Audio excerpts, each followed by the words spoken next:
YouTube ವೀಕ್ಷಕರಿಗೆ ನಮಸ್ಕಾರ. ಇವತ್ತು ಈ ದಿನ ನಿಮಗೆ ವಿಶೇಷ ದಿನವನ್ನು ಹಂಚಿಕೊಳ್ಳಲು ನಾನು ಬಯಸುತ್ತೇನೆ. ಬಸವನಗುಡಿ ಡಿ.ವಿ.ಜಿ. ರೋಡ್ ಗಾಂಧಿ ಬಜಾರ್ ಸರ್ಕಲ್ ಸಮೀಪ ನಂದಾ ಸಿಲ್ಕ್ ಆ್ಯಂಡ್ ಸ್ಯಾರೀಸ್ ಅಂತ ಅಂಗಡಿ ಇದೆ. ಅದರಲ್ಲಿ ಹೊಸ ಬಗೆಯ ಸ್ಯಾರಿಗಳನ್ನು ಕಳಿಸಿದ್ದಾರೆ ನಮ್ಮ ಸ್ನೇಹಿತರು. ಅಲ್ಲಿ ಒಮ್ಮೆ ನೀವು ಭೇಟಿ ಕೊಡಿ. ನಿಮಗೆ Kanjeevaram silk sarees, nylon sarees, crepe silk sarees, ಇನ್ನೂ ಕಾಟನ್ ಸಿಲ್ಕ್ ಸ್ಯಾರೀಸ್, ಇನ್ನೂ ಹೊಸ ಬಗೆಯ ಸ್ಯಾರೀಸ್ಗಳು ನಿಮಗೆ ದೊರೆಯುತ್ತದೆ.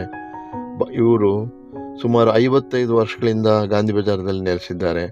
ಒಳ್ಳೊಳ್ಳೆ ವೆರೈಟಿಗಳು ಬರುತ್ತೆ, ಹೊಸ ಸ್ಯಾರಿಗಳನ್ನು ಪರಿಚಯಿಸ್ತಾರೆ. ದಯವಿಟ್ಟು ಒಮ್ಮೆ ಭೇಟಿ ಕೊಡಿ, ಕೊನೆವರೆಗೂ ನೋಡಿ, ಸಬ್ಸ್ಕ್ರೈಬ್ ಮಾಡಿ ವೀಕ್ಷಕರೇ. ದಯವಿಟ್ಟು ಒಮ್ಮೆ ಭೇಟಿ ಕೊಡಿ. Nanda silk and saris, DVG. Road. Subscribe ಮಾಡಿ, ಲೈಕ್ ಮಾಡಿ. ನಮಸ್ಕಾರ ವೀಕ್ಷಕರೇ.